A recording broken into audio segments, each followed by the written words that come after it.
ప్రేక్షకులందరికీ నమస్కారం. ఈరోజు మన స్టూడియోలో ప్రముఖ తంత్ర జ్యోతిష్యులు, జ్యోతిష రత్న, జ్యోతిష సామ్రాట్ చింతా రుక్మాన్ గదరావు గారు మనతో ఉన్నారు. గురుగారితో మాట్లాడేద్దాం. గురుగారు నమస్కారం. గురుగారు మాతృదేవోభవ, పితృదేవోభవ, ఆచార్య దేవోభవ.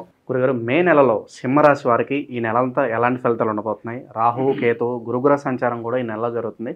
సింహరాశి వారి పరిస్థితి అండి గురుగారు, ఎలాంటి ఫలితాలు ఉండబోతున్నాయి? సింహరాశి అనగానే వీళ్ళు ఎటువంటి స్వభావాన్ని కలిగి ఉంటారంటే, వీళ్ళు ఏది ఓపెన్గా చెప్పకూడదు, చెబితే ఏది జరగదు, చెప్పకుండా వీళ్ళు ఉండలేరు. అంటే ముఖ్యమైన విషయాలు ఏది చెప్పినా జరగదు వీళ్ళకు. అంటే ఈ గోచార ఫలితాలకు సంబంధం లేకుండా చెప్తున్నా. వీళ్ళు ప్రిస్టేజ్ ఇష్యూ ఎక్కువ ఉంటుంది. వీళ్ళని పొగిడితే చాలు, అదొక్కటే చాలు వీళ్ళకి. ఇంకేం అన్నము ఏమీ లేదు. ప్రాణం పోయినా కూడా ప్రాణం నవ్వుతా ఇచ్చేస్తారు. కాబట్టి పొగుడుతూ నువ్వు గొప్పవాడు, నీకు మించిన వాళ్ళంటే వాళ్ళు ఏదైనా సరే కీస్ కానీ, పత్రాలు కానీ, ఏటీఎం కార్డు కానీ ఏమైనా ఇచ్చేస్తారు. ఆ పొగడ్తలతోనే వీళ్ళు పూర్తి జీవితంలో లాస్ అయిపోతారు. తిరిగి ఇంకొకరిని సహాయం అడగలేరు. మన స్థాయి ఏంది, వాళ్ళ స్థాయి ఏంది, మనమేంది ఒకరిని సహాయం అడిగేది, లేకపోతే లేనట్టు ఉందాము, ఉన్నప్పుడు ఉన్నట్టు ఉందాము అనేసి వీళ్ళు ఒక డాంబికం నచ్చినా, లేదంటే గొప్ప విషయం, గొప్ప క్వాలిటీ నచ్చినా అలాగా లాస్ అయిపోలే ఎక్కువ.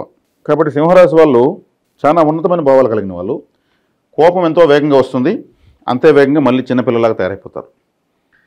ఈ సింహరాశిలోనే పుట్టిన వాళ్ళు ఎక్కువగా అంతకుముందు జన్మలో కూడా వాళ్ళు ఇప్పుడు ఏ కుటుంబంలో పుట్టి ఆ కుటుంబానికి చెందిన వాళ్ళే పుడతారు. మకా నక్షత్రంతో ఈ రాశి ప్రారంభమవుతుంది. మకా నక్షత్రం అంటే పితృ నక్షత్రం.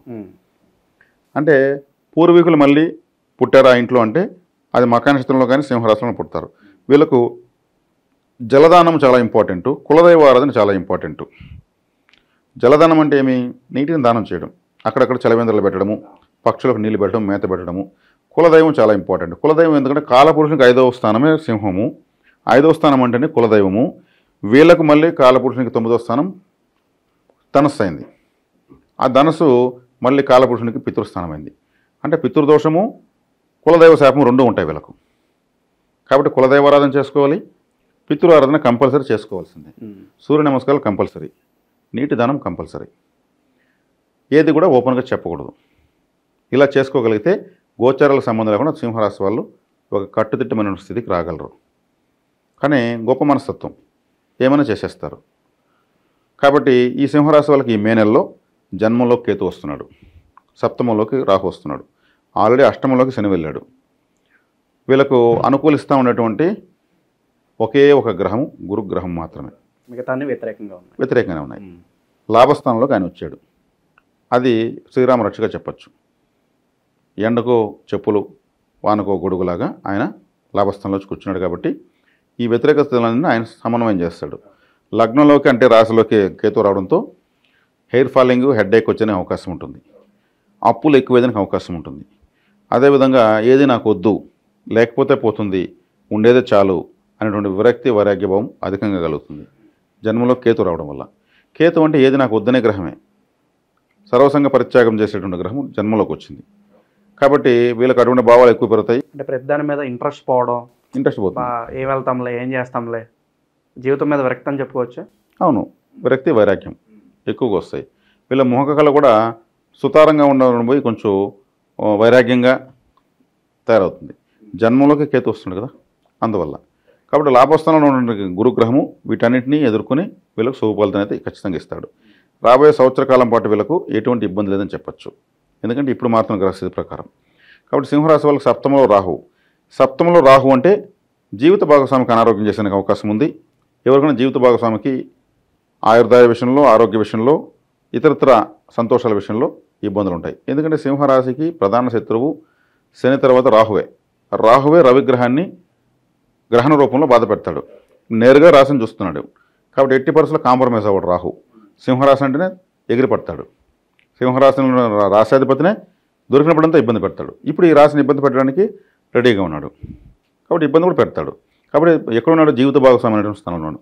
కాబట్టి భార్యతో వీళ్ళు అనురాగంగా ఆమె మాట వీళ్ళు వింటూ వెళ్ళడం కొంచెం బెటరు. ఏమాత్రం వినకపోయినా గొడవలు అయ్యే ఛాన్స్, నమస్తే అంటారు. ఎందుకంటే రాహువు ఆ విధంగా చేస్తాడు. కాబట్టి వీళ్ళు ఆ విషయంలో జాగ్రత్తగా ఉండాలి. అష్టమంలో శనేశ్వరుడు ఉన్నాడు. అష్టమ శని ఆయుష్ స్థానంలో, అందున మీనంలో, వ్యయ స్థానంలో. నైసర్గికంగా వ్యయము, ఈయనపై మళ్ళీ ఈ రాశి కష్టము. కాబట్టి ఇక్కడ వచ్చేకాడికి వీళ్ళు చేసుకోవాల్సిన పరిహారం ఏంటంటే హాస్పిటల్, అష్టమ స్థానం అంటే హాస్పిటల్, ఆకస్మిక స్థానం కదా, హాస్పిటల్కి, అందులో గవర్నమెంట్ హాస్పిటల్కి, అదేవిధంగా శ్మశానానికి. అంటే మీనరాశి శ్మశానాన్ని సూచిస్తుంది, అష్టమ స్థానం హాస్పిటల్ని సూచిస్తుంది. Floor cleaners, toilet cleaners, mop sticks, చీపుర్లు లాంటివి ఇవ్వడం మంచిది హాస్పిటల్కి, ఆలయాలకు. ఆలయ శుభ్రతకు, హాస్పిటల్ శుభ్రతకు వీళ్ళు ఆ టూల్స్ తీసిస్తే అష్టమ శని ప్రభావం ఉండదు. ఓకే. అదేవిధంగా వీధులు ఊడ్చే వాళ్ళకు, మున్సిపల్ కార్మికులకు, అదేవిధంగా శ్మశానంలో పనిచేసేటువంటి కార్మికులు, శవాలను కాలుస్తూ డప్పులు కొడుతూ శవ కార్యక్రమాలు చేసేటువంటి కర్మకారం చేసే వాళ్ళకు వీళ్ళు సహాయం చేస్తే మంచిది. శనేశ్వరుడు అష్టమంలో ఉన్నంత వరకు వీళ్ళు చేయాల్సిందే. ఓకే. ఎందుకంటే శనేశ్వరుడు కర్మకార గ్రహం. అదేవిధంగా బార్బర్స్ వాళ్ళు వస్తున్న ప్రతి ఒక్కరికి క్షవరం, ఆ కేశ ఖండన అంతా చేస్తారు కాబట్టి వాళ్లకు ఆ షేవింగ్ బ్లేడ్స్, ఒక దువ్వెన, ఒక షేవింగ్ క్రీము, చక్కగా ఒక బిస్కెట్ ప్యాకెట్, ఓ వాటర్ బాటిల్, ఒక కిట్లాగా చేసి ఎంతమందికి ఇవ్వగలిగితే అంత మంచిది. వాళ్ళు ఒక కట్ట బ్లేడ్ అంటే ఒక 10 ఉంటాయి ఆ ప్యాకెట్లో, ఓ 20 మందికి షేవింగ్ చేసేస్తారు, కర్మకారం చేసేస్తారు. ఈ దువ్వెన ఒకటి పెడతాం కదా, ప్రతి ఒక్కరికి దువ్వి రిలాక్స్ చేస్తారు కాబట్టి ఆ వాటర్ తాగుతారు, ఆ బిస్కెట్ తింటారు. అంటే ఇక్కడ కర్మకారాలు చేసే వాళ్ళకి దాన ధర్మాలు చేయడం అష్టమ శని పనిచేయడు. ఇవంతా తక్కువ ఖర్చులే, వీళ్ళకి చాలా ప్రధానం ఈ పరిహారాలు. కాబట్టి ఈ వీధులు వచ్చే వాళ్ళకు చక్కగా బిర్యానీ, పలావ్, ఎందుకంటే రాహువు ఆ పలావ్, ఆ బిర్యానీకి రాహువే కారకుడు. మామూలు రైస్ కన్నా బిర్యానీ అంటే అందరూ ఇష్టపడతారు. రాహు తల ఉండేది. హోటల్ ఫీల్డ్ ప్రత్యేకమైనటువంటి ఈ నూడిల్స్ ఫుడ్, కొత్త రకాల టేస్టులు వస్తున్న ఫుడ్ అంతా రాహువే.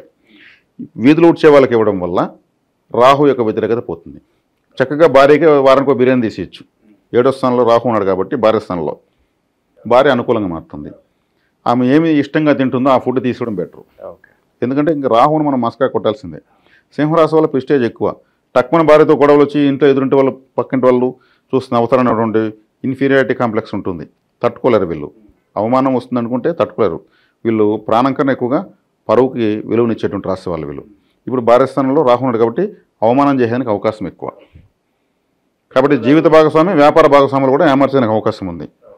చాలా వరకు మిశ్రమ ఫలితాలు కనిపిస్తున్నాయి. మనం స్టార్టింగ్లో గురుగ్రహం అనుకూలంగా ఉందని చెప్పి మాట్లాడుకున్నాం. మరి అనుకూలత వల్ల వీళ్ళకి పాజిటివ్స్ అంటే ఏం జరగచ్చు గురుగారు? అంటే గురువు జ్ఞానకారకుడు కాబట్టి వీళ్ళు ఏది ఎట్లా చేంజ్ చేసుకోవాలనేసి జ్ఞానంగా ఆలోచించుకొని ఎదుర్కొంటారని అర్థం. ఆ జ్ఞానాన్ని గురువు ఇస్తాడు. లాభంలో ఉన్నాడు కాబట్టి ప్రతి ఒక్కటి లాభకరంగా మారాలంటే ఏం చేయాలో గురువు ఆ స్థితిని ఇస్తాడు. ఇప్పుడు మన ఛానల్ ద్వారా చూసుకున్న వాళ్ళు ఓహో కరెక్ట్, ఇలా చేసుకుంటే సరిపోలేదా, ఏముంది అని ఆలోచించుకోగలిగారంటే చాలు. ఇవన్నీ ఖచ్చితంగా ఫలితాలు ఇస్తాయి. మేము ఎంతోమంది చెప్పి ఫలితాలు ఆచరించి ఫలితాలు పొందిన వాళ్ళు ఉన్నారు. ఎందుకంటే జన్మజాతక రీత్యా కూడా సింహ లగ్నంలో పుట్టిన వాళ్ళకు మేము ఈ ఫలితాలు చెప్తాము. రాశులకు వచ్చినా కానీ అవే గ్రహాలు, అదే రాశులు. కాబట్టి ఇవి చేసుకోవడం చాలా ఉత్తమం. ఇవి చేస్తే మాత్రం వీళ్ళకి సమస్య లేదని చెప్పచ్చు. మరి శుభకార్యాల పరిస్థితి గురుగారు ఈ రాశి వాళ్ళకి? శుభకార్యాలు అయితే మాత్రం వీళ్ళు ప్రయత్నించకపోయినా కూడా కొన్ని అవుతాయి. ఎందుకంటే గురువు లాభంలో ఉన్నాడు కదా, శుభగ్రహము. ఆ లాభం అనేది ఆయన ఇస్తాడు. ఎందుకంటే దాని ద్వారా డబ్బులు ఖర్చు అవుతుంది. ఎందుకంటే మిగిలిన గ్రహాలు వ్యతిరేకంగా ఉన్నాయి కాబట్టి గురువు ధనకారుడు లాభంలో ఉన్నాడు కాబట్టి ఉన్న డబ్బు వీళ్ళు శుభకార్యాలు ఇచ్చే ఖర్చు పెట్టేసి కొంచెం బ్యాలెన్స్ తగ్గుతుంది చేతిలో. శుభకార్యాలు జరుగుతాయి, ఇబ్బంది ఏం లేదు, ఏదైనా జరుగుతుంది. గృహం కానీ, వాహనం కానీ, వివాహం కానీ, ఇంకా శ్రీమంతం కానీ, నామకరణాలు కానీ రకరకాలుగా అన్నీ జరుగుతాయి. ఏది వెనకాడరు. విద్యార్థులకు, వ్యాపారస్తులకు ఏదన్నా సూచన ఉందా? విద్యార్థులకు, వ్యాపారస్తులు తీసుకుంటే దశమ కేంద్రమైనటువంటి వృషభ రాశికి సంబంధించి శుక్రగ్రహం వీళ్ళకు విశేష ఫలితాన్ని ఇస్తుంది. కాబట్టి ఇక్కడ మనకు ప్రధాన గ్రహాలే ప్రామాణికంగా తీసుకుంటున్నాం కాబట్టి విద్యార్థులు బాగానే ఉంటుంది. గురువు జ్ఞానకారకుడు ప్లస్ పంచమాధిపతి కూడా సింహరాశికి, ధనస్సు దానికి సంబంధించిన గ్రహం లాభంలో ఉంది కాబట్టి విద్యార్థులు బాగానే ఉంటుంది. ఓకే. ప్రజెంట్ గ్రహస్థితి బట్టి గురుగారు వీళ్ళు మరి ఎలాంటి పరిహారాలు చేసుకుంటే బాగుంటుందంటారు గురుగారు? పరిహారాలు నేను ఇంతకుముందే చెప్పాను. శ్మశానాలు, దేవాలయాలు, అదేవిధంగా వీధులు ఊడ్చేటువంటి మున్సిపల్ కార్మికులు, బార్బర్ షాప్స్ వాళ్ళు, వీళ్ళందరూ కూడా కర్మకారాలు చేసేటువంటి వాళ్ళు. వాళ్ళందరూ గొప్పవారుగా భావించి వాళ్లకు వాళ్ళ యొక్క వృత్తులకు సంబంధించి ఏదైనా సరే సహాయం చేస్తూ వస్తే అది అద్భుతమైన పరిహారం. ఖచ్చితంగా మాత్రం మంచి ఫలితాలు చూడొచ్చు వీళ్ళు. మే నెలలో సింహరాశి వాళ్ళకి ఏ విధంగా ఉండబోతుందో మీ మాటలో చాలా బాగా వివరించారు గురుగారు. ధన్యవాదాలు. ధన్యవాదాలు.